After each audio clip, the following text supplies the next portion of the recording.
لوگ نمازوں کی تبلیغ کرتے ہیں نا جی، میں نمازیں جو صحابہ نے پڑھ میں اسی پر ہی تقریر کروں نا تو سارا ناموس رسالت کی طرف بات چلی جائے گی جی۔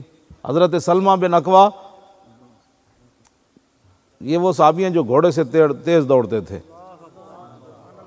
حضرت یزید بن عبید کہتے ہیں یہ امام بخاری کی ثلاثی حدیث ہے، یعنی صرف 3 واسطے ہیں حضور سے، کسی محدث کی یہ حدیث ثلاثی جو ہے یہ بہت بڑا اعزاز ہے، امام بخاری کی یہ ثلاثی حدیث ہے۔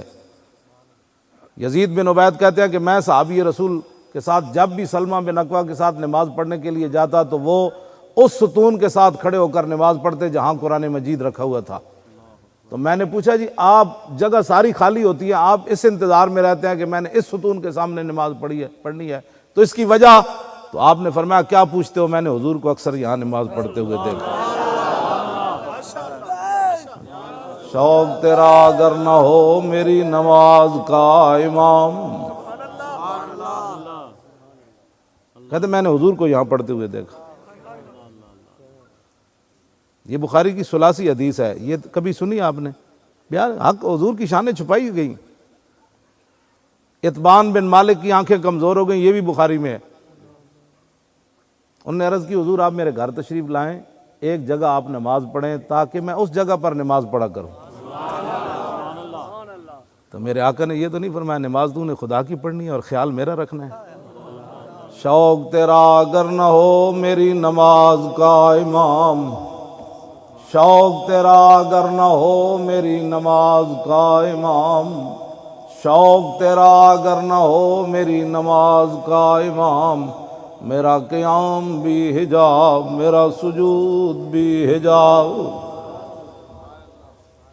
تو میرے آقا نے فرمایا اچھا میں آؤں گا آپ کے گھر، حضور آنکھیں میری کمزور ہو گئی ہیں تو میں گھر میں نماز پڑھنا چاہتا ہوں، تو آپ ایک جگہ آئیں تو میں اس کو جائے نماز بنا لوں گا۔ آپ میں جب بھی میں کھڑا ہوں گا تو میں کہوں میرے آقا نے یہاں پڑھی تھی، میرے آقا نے ایسے یہاں رکوع فرمایا تھا، حضور نے ایسے ہاتھ اٹھائے تھے، حضور بیٹھے ایسے تھے، حضور نے اس دن لباس ایسا پہنا ہوا تھا، حضور کی زلفیں یہاں تک پہنچی ہوئی تھی۔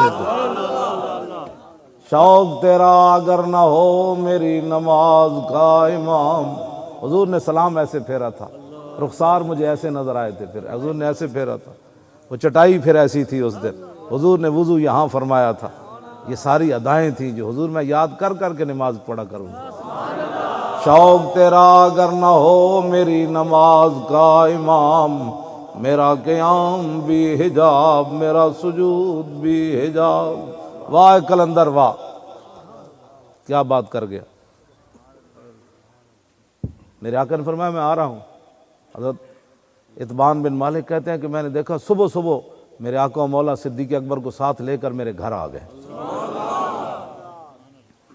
کہنے لگے میرے پاس تو کوئی ایسی چیز نہیں تھی، ایک چٹائی تھی، میں نے اسے دھونا شروع کر دیا۔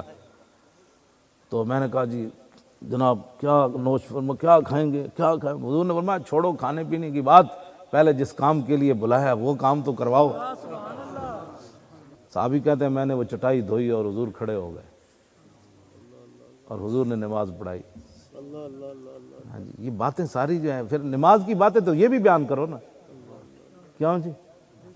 انس بن مالک کہتے ہیں آخری جو نماز حضور پڑھنے کے لیے ہم پڑھ رہے تھے، صدیق اکبر پڑھا رہے تھے، یہ بخاری کی حدیث ہے، کہتے ہیں حضور نے اپنے گھر مبارک کا پردہ ایسے کھڑکی سے ہٹایا تو کہتے ہیں جب رسول اللہ نے ہمیں دیکھا تو ہمیں ایسے جیسے قرآن سامنے آ گیا، ایسے ہی مصحف کے لفظ ہیں قرآن حدیث میں، قرآن کا ورقہ سامنے آ گیا۔ فرمایا قریب ففہمنا ان نفتتنا، فرمایا قریب تھا کہ ہم حضور کو دیکھنے کی برؤیت النبی، حضور کو جو ہمیں دیکھنے سے خوشی ہو رہی تھی نا، قریب تھا کہ ہم نماز کو توڑ دیتے برؤیت النبی۔ ہاں جی، لیکن حضور نے پردہ نیچے کا، حضور نے تبسم فرمایا، کہتے ہیں سارے کے سارے ہم حضور کو دیکھنا شروع ہو گئے۔ پڑھ نماز اللہ کی رہے تھے، حضور نے پردہ تو اس طرف سے ہٹایا، کعبہ شریف تو ایسے ہے، حضور کا گھر تو ایسے ہے، صحابہ ایسے منہ کر کے کھڑے تھے یا ایسے منہ کر کے کھڑے تھے، اس کا عقدہ تو آج تک نہیں کھلا۔ شوق تیرا اسی تے بڑا بڑا گل ہے تواڈے تے ہاضم ہی کوئی نہیں، اسی بیان کریے تے۔ شوق تیرا اگر نہ ہو میری نماز کا امام، شوق تیرا اگر نہ ہو میری نماز کا امام، میرا قیام بھی حجاب میرا سجود بھی حجاب۔ میرے آقا نے نہیں فرمایا تھوڑی نمازاں ٹوٹ گئی ہیں تسی مینوں ویکھن لگے سی، اے کی کر رہے سی بھائی تسی مینوں ویکھن لگ پے، کیوں جی؟ ہاں